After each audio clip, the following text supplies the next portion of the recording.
Hey, what it is, you guys? It is. Let me start that over. What it is, you guys? It is the. Let me start that over again. Yeah, I ain't saying it right.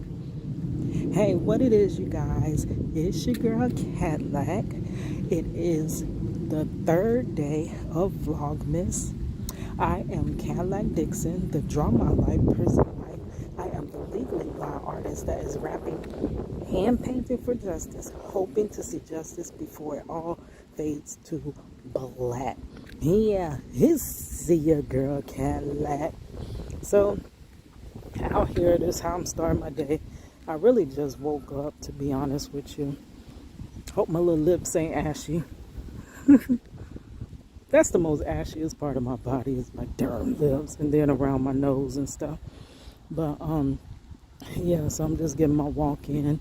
I just got up around, I hope that nose ain't ashy. Girl, is it? Oh, I hate when I have that little flaky skin. I have this weird skin where it's dry and flaky in areas, and then it's like oily in others. That causes like bumps and stuff like that, girl. But yeah, I see a little flake. That's annoying.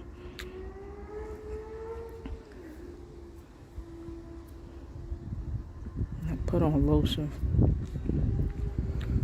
Anyways, may not be able to use this footage because of that. But anyways, coming to you at, I think it's about 10:20. I have to be to work by 1 o'clock. So I really only got about 2 hours before I need to start getting ready to go to work. This is the part I hate. I stayed up all freaking night. Like, I think I went to sleep. Well, no, it wasn't that late because I promised Marcello I wouldn't stay up too late. So I think I stayed up to a little bit past 2 o'clock, possibly 3, which is kind of early for me because, girl, if like the day I was on, I drag it all the way to 5 o'clock in the morning, working on all my little stuff. Like, for me, that is the only time that I can actually work on stuff because, I don't know, my family just doesn't get it. And I have tried to explain to them many times that, hey, you know, when I'm working, like, they feel like because I'm sitting at the computer that I'm clearly free. I'm just free and lounging around the house, just being on the computer. They don't realize that, well, they gotta realize it because I tell them all the time that I'm actually working and I'm actually busy. Like, if they see me in the house, everybody that walks past me will say something to me. They'll stop me. Oh, well, can you run and go do this? Like, my dad, I know he totally really doesn't understand working on a computer or whatever like that. But he'll think because I'm sitting there, I'm free. Oh, can you run to the store for me really quickly? And I got this thing. I will not tell my father no. If I can do whatever he's asking me to do, I'm going to figure out a way to do it. And I've always been like that with my father and also when my mother was alive. Because I always feel like they raised us, 5 of us.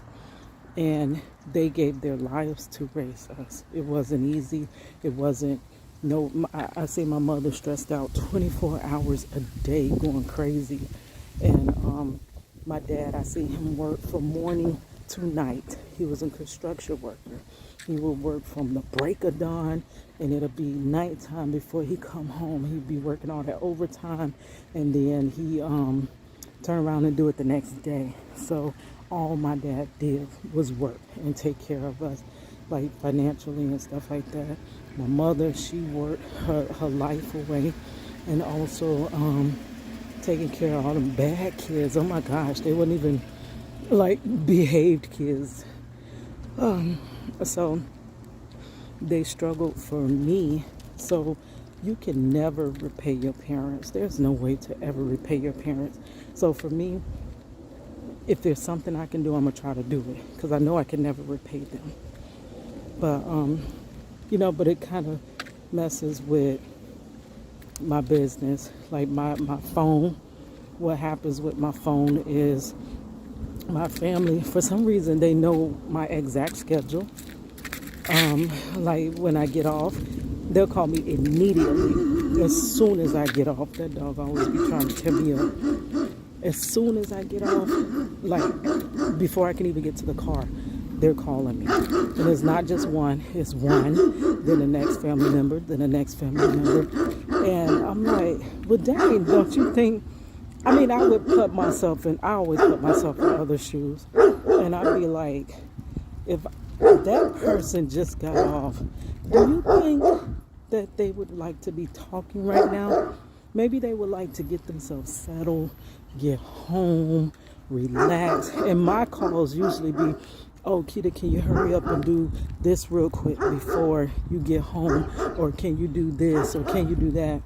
And for me, I'm a really compassionate person. And when people, they know that and they play on it.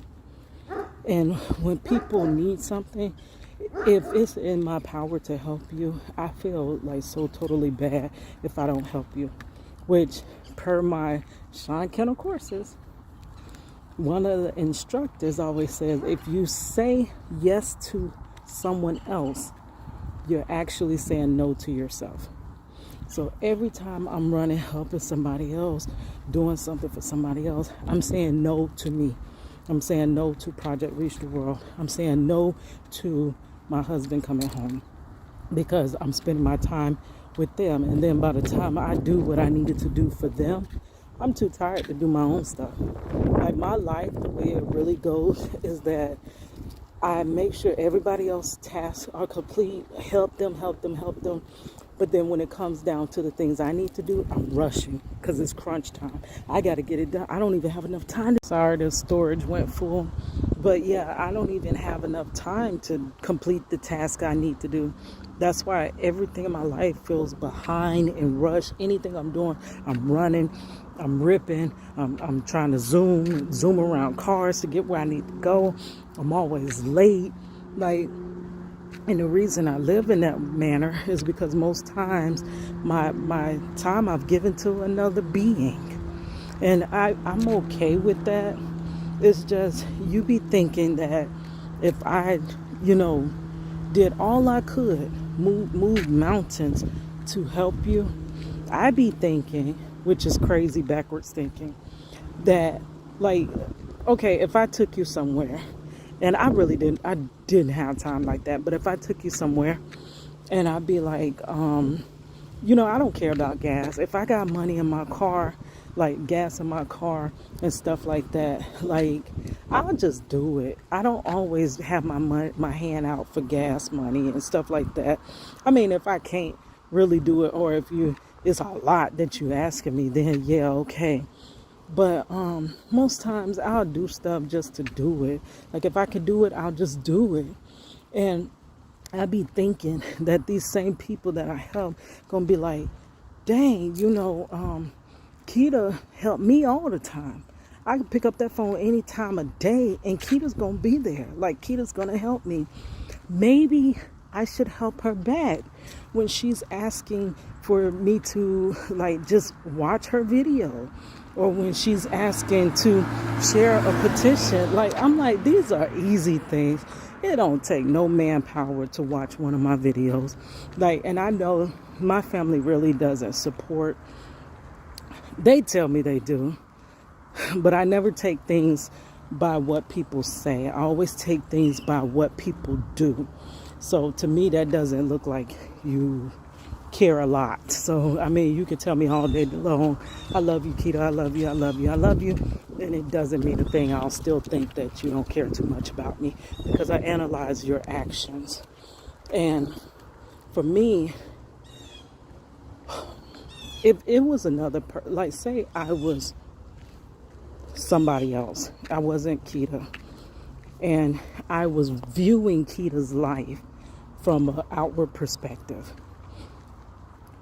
And let's say Kita was my cousin, or Kita was my sister, or whatever. And I seen Kita just struggling. I seen Kita always there. I seen Kita put everything aside she needs to do. Anytime I call her, I'm there for her. I'm sorry. I can't play both sides. Anytime I call her, she's there for me. Anytime I need something, like she's offering to help. There's not one time I have really called her and she could not help me. And she will put her stuff on the side just to do your stuff.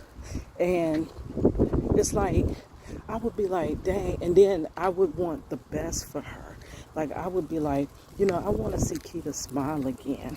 Like, Keita used to be a fun, like, beautiful, laughing person. Keita was beautiful. Oh my gosh, she was just the most beautifulest woman you want to see. And it's like, I would notice that. I'd be like, Keita, well, girl, you used to be like together. Like, are you okay, honey? Like, is something going on? Like, I don't know. And then also, I know they clearly see me struggling with this thing about Marcello for years, decades.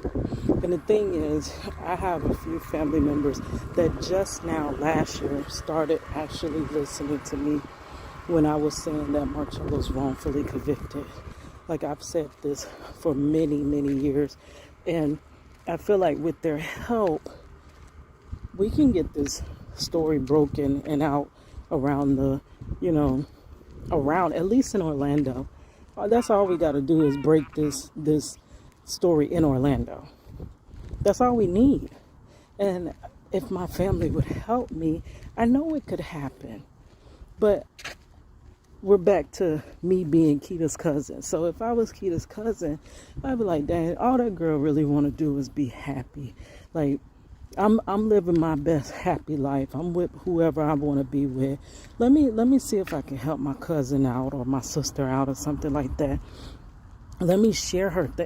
I know that she's not lying. I know her character. She's a good person, that she would not lie about, Marcello being wrongfully convicted. Plus, she has showed us many times how he is wrongfully convicted. Like, she actually is showing you things that, like, you know what I'm saying? Like, I would just help. And it's many times I before when I was doing my videos, because you got to get the algorithm to pick you up. That has been my hardest thing. It's like, I just can't get it to happen. So to get the algorithm to pick you up, you got to start showing YouTube that people are watching your video, and they're watching them like a lot of your video. Not like, okay, if it's a 5-minute video, they're watching at least 3 to 4 minutes of that video. Like, so what I would do is when I had a new video, I would share it to Facebook, which is full of a whole bunch of my family and friends. And I would beg them, please, please, please, can you help me out? Can you watch the video? I'm trying to get Marcello's story out. And I would get maybe 2 views from that out of all those friends and family. And then I would start also like taking the link for the YouTube video and texting it to a handful of my family members. And oh, that's money. What does she want early like this? Oh, it's about her thing tomorrow. Yeah, her gender reveal. I did forget. She was reminding me something. But she know her mama is a scatterbrain. I'll forget my eyes if I didn't have them like plugged into my head. But yeah, so it was a handful of family members, and I was like, well, if I text them the link, I would text them the link and I would say, please watch the video. At first, I used to ask them to watch the video because I really don't think my videos are that horribly bad. Like, I know they're not the best, but I don't think they're that horrible. And I would just, please, please, please, can you help me out? Can you watch the video? Can you share it if you can, or whatever? So, end up, they wouldn't watch it. I'm like, so as many times I come back to them, I'm like, oh, did you get a chance to watch it yet? And they're like, oh, no, not yet. Like, all you have to do is freaking click the play button. That's it. So then I started asking them to, okay, I know you're not really interested. Like, we can't all be interested in the same thing. Like, such as back in the day, Marcello loved Dragon Ball Z. Loved Dragon Ball Z. And I used to love soap operas, like Days of Our Lives. And it was this one soap opera called Passions. Man, I wanted him to be so into Passions the way I was into Passions. I used to rush home to go watch that show. Like, I don't care where I was, because I was working, not overnight, but a really, really, really early shift. And he wanted me so bad to be into Dragon Ball Z. And the thing was, we just were not into the same things. So he couldn't, I mean, it was many times he asked me to watch it with him, but I just couldn't get into it. I don't know, I probably can now, because, you know, all the little graphic designers, that's classic for them. Everybody loved Dragon Ball Z. But back then I couldn't get into it. And I know this prison wife life, this prison reform thing that I'm doing is not really my family's cup of tea. I know that. They have always looked at me like I'm the crazy oddball that's just, when is Kita gonna wake up and just move on with her life? Like, I understand that. But the thing was that I thought, I was like, okay, so don't watch the video. You don't have to watch it. I know that you're not interested. It's okay. It's okay. But they take that offensive. I'm just saying, I know you're not interested in it. Just play it. Can you just push play, sit it down on the counter and let it go? And just help me out with the algorithm picking it up. Once the algorithm picks me up, I no longer will need your support. Girl, that is like pulling freaking goddamn teeth. Not just teeth, alligator teeth.